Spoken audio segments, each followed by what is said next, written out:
So this might come as a bit of a surprise, but me and Tel are actually both completely self-taught. We've never taken a Forex course, we've never had a Forex mentor, never read a Forex book. Everything that we know is we are completely self-taught. Everything was done in our own time through back testing and trial and error, basically.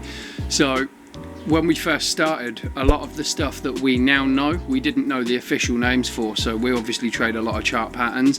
And for example, I didn't even know what a flag was called. I just knew that it was a pullback, and I knew that there was a very effective way of trading that on a break and a retest. I didn't actually have a clue what the name was. And it wasn't until I was in a few other chat rooms and kind of giving input to other people's setups that I began to learn the actual names. But I'm a big believer that the names don't really matter anyway, as long as you actually understand what you're looking at. That's kind of all you really need to know. You don't really need a mentor. However, I can safely tell you now that having a mentor will cut down your process. So for me, it was quite a long, drawn out process that could have been a lot quicker had I had a mentor.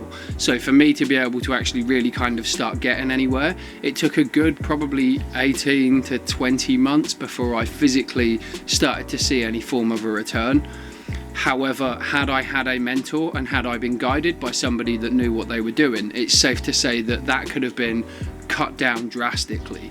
So it's definitely worth it if you have the time. It's not only that, the money that I would have saved in the accounts that I was just blowing over and over and over again, it would have been worthwhile having a mentor, but everything that we know is completely self-taught. So I found Forex. I was made redundant in a previous job, and me and another gentleman were literally sat in a warehouse. We finished our contract 6 months early. We didn't really have too much to do. So I stumbled across Forex, plus 500 at that point in time. And I was trading Brent oil. I wasn't even trading Forex at that point in time. And me and this other guy were kind of having a competition on demo accounts to see who could have a better day. At that point in time, I was primarily scalping. I wasn't really paying attention to any of the longer term trends. And to be honest, I got to a point where I decided it was time to put real money in. And as most people know, when you go from a demo account to a live account, it's a completely different ballgame. And I kind of got sucked into it. I started following signals and I lost a lot of money following signals, and then I decided to go at it myself and I lost a lot of money myself. So I was about £1,400 down in my first 6 weeks. I was probably one of the lucky ones because that process that I went through, as I said, I was made redundant. So the money that I lost wasn't actually money that I needed. It was kind of a disposable income, if you like. It would have just been sat in the bank anyway. And it was a very small percentage of the redundancy that I took from the job that I was leaving. So I consider myself to be probably one of the lucky ones. And the only thing that really kind of gave me the drive and excel to carry on and actually learn it properly was the fact that I kept telling myself the money that I had lost, I basically just threw out a window, and I wanted that money back. That money could have gone to my kids, it could have paid for a holiday, it could have paid for all manner of things, and instead I just lost it. So it was a case of, if I want that money back, I need to learn it properly and I need to really apply myself to be able to be in a position whereby I can take the money back.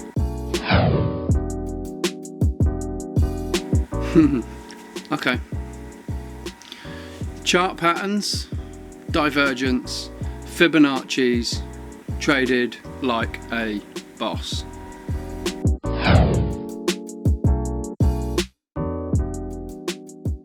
So as I've kind of already touched on one of the other questions, I'd say it probably took me about 18 months to be at a point where my account had started making profit. However, I'd say before I made back the loss, because I'd seen quite a considerable loss when I got to that point. So I'd say it was about 24 months before I got to a point where I had taken back everything that I'd lost from the start of my process. So about 2 years, but realistically it was about 18 months until I actually started flipping a profit on a week by week basis. And as I've already said, that could be done a lot quicker if you've got a mentor that can guide you and show you what you should be doing instead of wasting time on mindless crap that doesn't mean anything.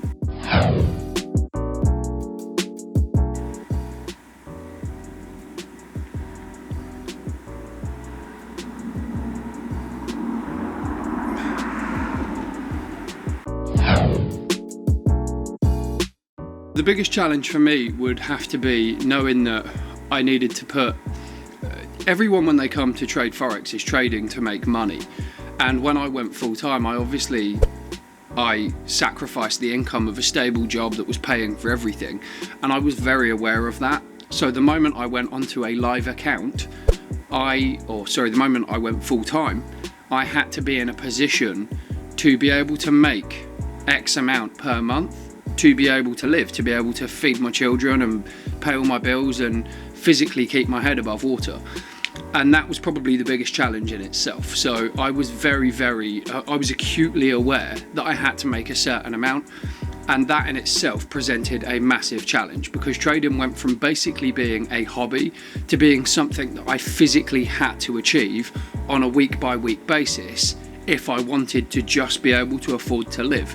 And that in itself was it was very similar to the stepping stone of when you go from demo to live, except it was just kind of trading a live account to a much larger live account that actually had a lot more substance to it, and there was a lot more on the line. The moment I was in a position, actually in November last year, that really affected me, and it put me, so that's November 2019, it put me in quite a bad trading month. It's the first month since I've been full-time, and the only month since, thankfully, where we've actually finished the month on a negative. All traders have bad experiences, and you have bad trades, and you have a string of bad trades, but it's about how you bounce back from that. Thankfully, November is the only month we've had that's been negative. We lost, I think it was about 6.5% in that month, and there were so many lessons presented to me in that month that allowed us to reconstruct our strategy, reconstruct our trading plan, really look at the psychology of what we were doing and what we were trying to achieve, and make some really, really big changes to what we were doing. The first of which was to remove the monetary value and to just purely focus on percentage. The second one was to realise that yes, we need targets. Targets are very, very important when it comes to trading if you want to actually get anywhere. However, you need to be aware that those targets need to be very flexible. We were in a position to know that yes, we might have, say, 10% is my target for the month. However, I need to also be very aware that that target needs to be a flexible 10%.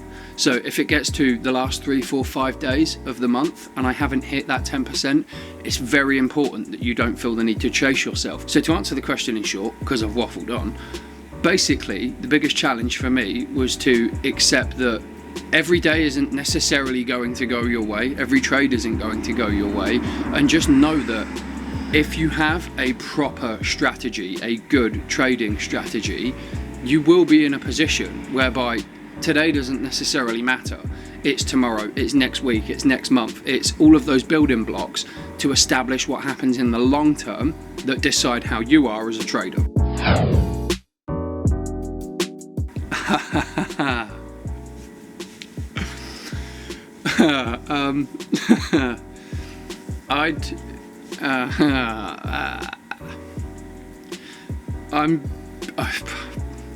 I'm probably going to have to say, Tal,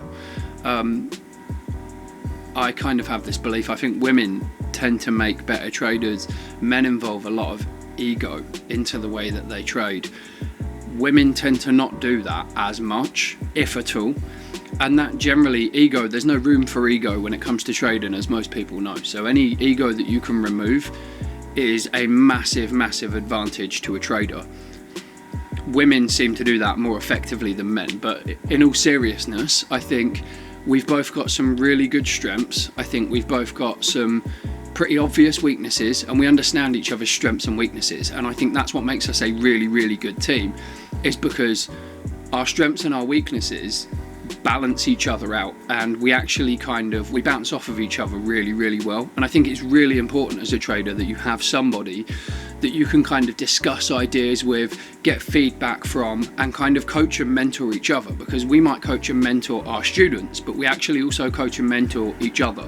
And it's been very, very, very important to the development as both of us as traders that we've been able to go through that process together, which is exactly why we encourage our students to engage with each other, unlike most other people that want to kind of keep them apart, because it allows our students to all kind of be put in this room together and everyone can discuss everything freely with each other, and it kind of gives you the black box thinking momentum on everything. So when one person makes a mistake, they share that with everybody.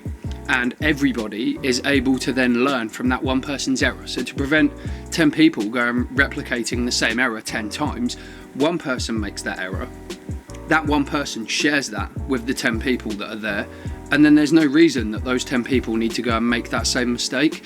And that, I think, is a very, very important aspect of the way that we teach people, because we want people to share their mistakes. There's no room for bragging and there's no room for bravado. It's all about people putting their hands up when they've got something wrong, admitting that, and then being able to break that down through their journaling process and say, yes, I was wrong here, this is how I got it wrong, and this is what I can do to rectify that next time. So for me, I would have to say flags. I am a massive fan of flags. The reason for that is because they're so simple and they're so common. They appear absolutely everywhere. You see them on all currency pairs every single day in all time frames. And if you're trading particular time frames, you don't even necessarily need a confirmation for entry. So a lot of other patterns that you trade, you need to find the pattern itself and identify it. There's a whole bunch of rules. Every single pattern has rules that it needs to, or like a checklist, if you like, that it needs to abide by throughout its process and its forming. And flags, the list that you need to abide by for flags is probably smaller than any other chart pattern. And then other patterns you need to find confirmation. So it's all well and good finding the pattern, but do you know why it's formed? Do you know how it's formed? Do you know how to take an entry? Do you know how to invalidate that setup? Because if you don't know all of this stuff, you can't effectively trade that pattern. Flags, I think, are the easiest to spot, they're the easiest to enter, they're the easiest to invalidate, they're really easy to find targets, really effective targets at that, using fib extensions. So that would definitely be mine. Tails, I'd definitely say channels. Tail is the channel queen. She loves the bigger channels in the higher time frames, the day view, the week view, where we can find manipulation, market manipulation, price manipulation, and then find a break of that structure that allows us to take advantage of some seriously impulsive moves. Then when you combine the two, so you get a break of a channel and you can find flags on the move off, that can be a very, very effective trading strategy, like I'm sure most of our students probably already know. But a break of a channel in a day view, you can take 1.5, 2,000 pips. Flags, you might be looking at a lot less. However, flags give a really good risk reward ratio, so it'd be silly not to know them like the back of your hand and want to trade them every single day. No. This really comes down to, what do you want to get out of Forex? Ultimately, I think when anyone is new to Forex, there is a lot of lessons to be learned. And those lessons generally carry a cost. So they carry a cost in the form of bad trades. Everybody's going to go through this process. And it's really simple, okay? The bigger your account is, the more those lessons are going to cost. Why would you want to learn those lessons on a 10k account when you could learn those lessons on a 1k account or a £500 account? Nobody is looking to make nobody should be at least looking to make a serious amount of money when they're on their first live account. It's just ludicrous to think that, because anyone can become a demo account millionaire. Anyone can do that. You could give your phone to a monkey and teach him the basics of chart trading and he'd be able to make it happen.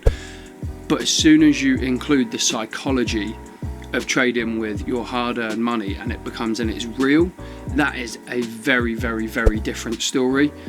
And I think that most people are aware of that, maybe a little bit too much. So I think it's all about building up. Starting on a smaller account is really important to know as well, that legally, anyone in the UK at least, anyone that isn't FCA regulated isn't allowed to give investment advice. So I wouldn't deem this investment advice, this is just my opinion. But I think it makes sense to start on an account that's say £500 or $500-600 and then gradually increase. Or you can look at compound interest, so let the account grow by itself.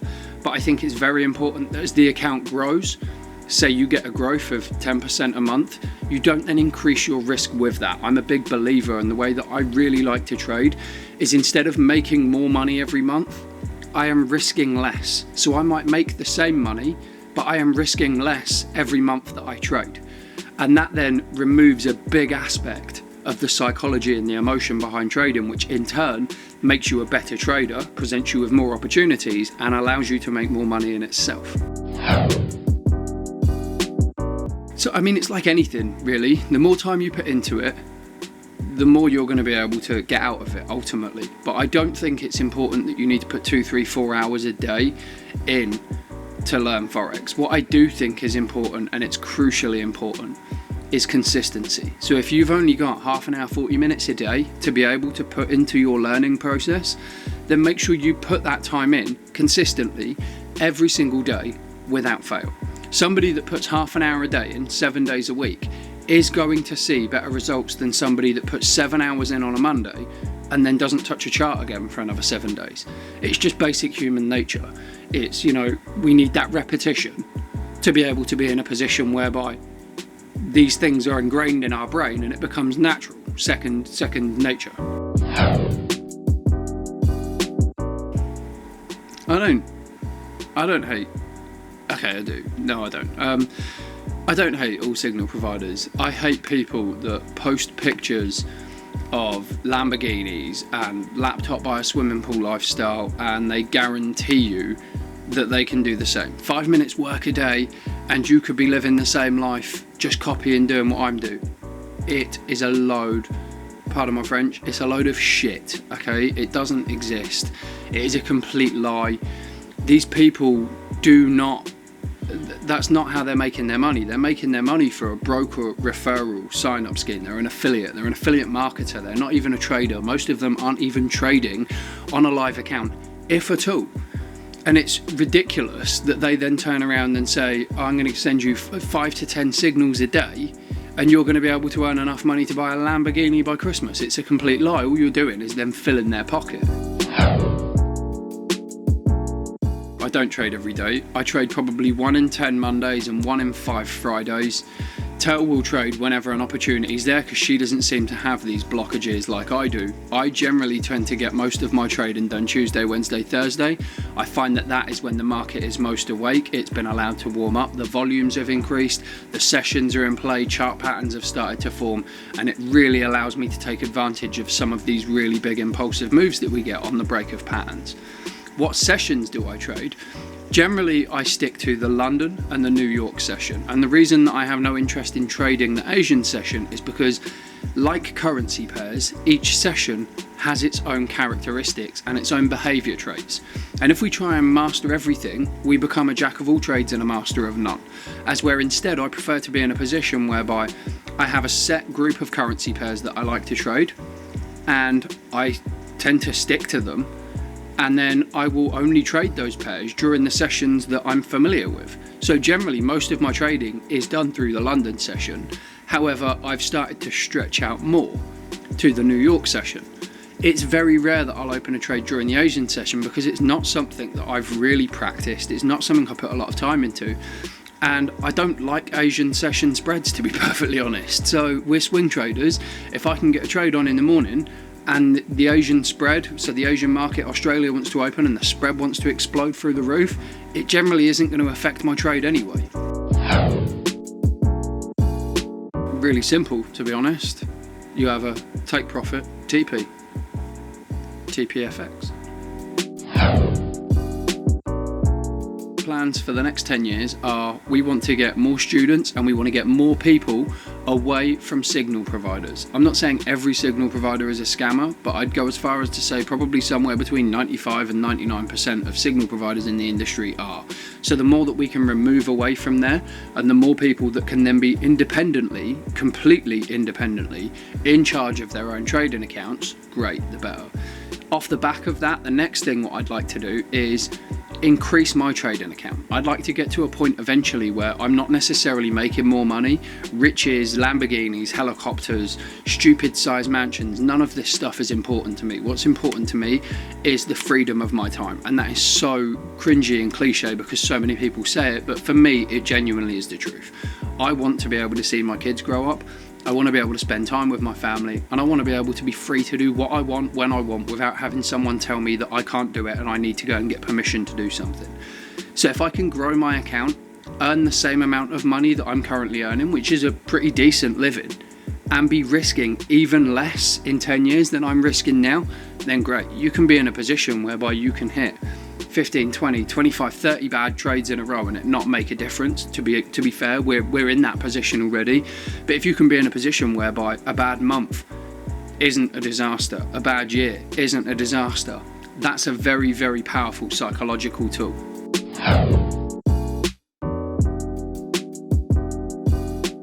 Grind in silence. Keep working, keep going at it. They don't necessarily, I don't know your position. I'm hoping you're above the age of 18.